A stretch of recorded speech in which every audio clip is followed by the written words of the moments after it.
भारत और पाकिस्तान के बीच जारी तनाव को देखते हुए ग्वालियर में एक बड़ा और अहम कदम उठाया गया है।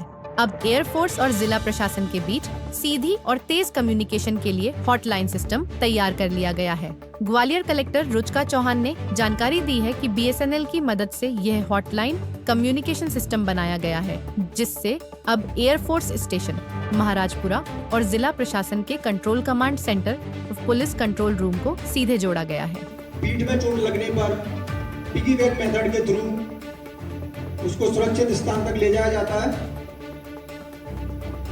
इस सिस्टम के जरिए अगर युद्ध से जुड़ी कोई आपात स्थिति बनती है तो प्रशासन एयरफोर्स से तुरंत जुड़कर आवश्यक जानकारी का आदान प्रदान कर सकेगा और फौरन एक्शन लिया जा सकेगा। गौरतलब है कि ग्वालियर को सिविल डिफेंस डिस्ट्रिक्ट में कैटेगरी 2 में रखा गया है और यह भारतीय सैन्य शक्ति के लिहाज से एक अहम केंद्र है।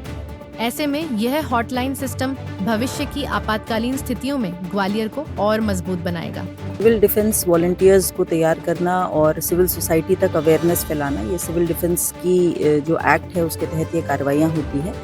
और जो वर्तमान परिदृश्य है देश में, और सिर्फ उसी के लिए नहीं, आगे भी किसी भी प्रकार की इमरजेंसी के लिए ग्वालियर के नागरिक तैयार हैं। सिविल डिफेंस वार्डन्स और ब्लैकआउट वार्डन्स, ये लोग रहेंगे। वार्डन शब्द से जैसे हम समझते हैं ये डिसिप्लिन को इन्फोर्स कराने वाले लोग हैं।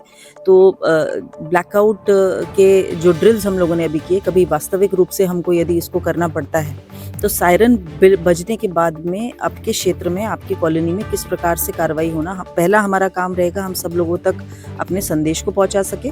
और किसी कारणवश यदि कोई उस समय उस सायरन को नहीं सुन पाया, नहीं फॉलो कर पाया, तो ये हमारे जो ब्लैकआउट वार्डन्स हैं ये अपने कॉलोनी में, अपने मोहल्ले में, अपनी गली में इसको इन्फोर्स कराएंगे, जिसमें कई सारे एस्पेक्ट्स होते हैं। लाइट्स को बंद कराना, वृद्धजनों की मदद करना, और जैसा एक्सपेक्टेड है कि हम अपनी लोकेशन को नहीं उजागर करें तो कंप्लीट ब्लैकआउट ऑब्जर्व करने में हमारी मदद करेंगे। डिफेंस में ग्वालियर के आम नागरिकों को कैसे जोड़ा जाए, सिविलियंस को कैसे जागरूक किया जाए, इसके लिए जिला प्रशासन की ओर से बड़ा प्रयास किया गया है।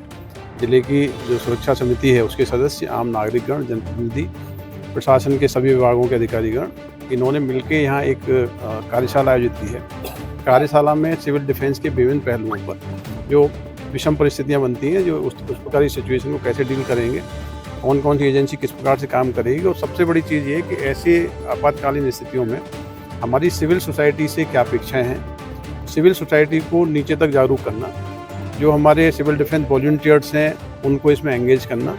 तो एक इस एक्सरसाइज के माध्यम से ये जो संदेश देना चाहते हैं सिविल सोसाइटी को जोड़ने के लिए, सिविलियंस के डूज एंड डोंट्स के लिए, तो ये संदेश नीचे तक जाएगा। मुझे लगता है ग्वालियर में सिविल डिफेंस का जो कंसेप्ट है, सिविल डिफेंस की अवधारणा है, काफ़ी मजबूत होगी।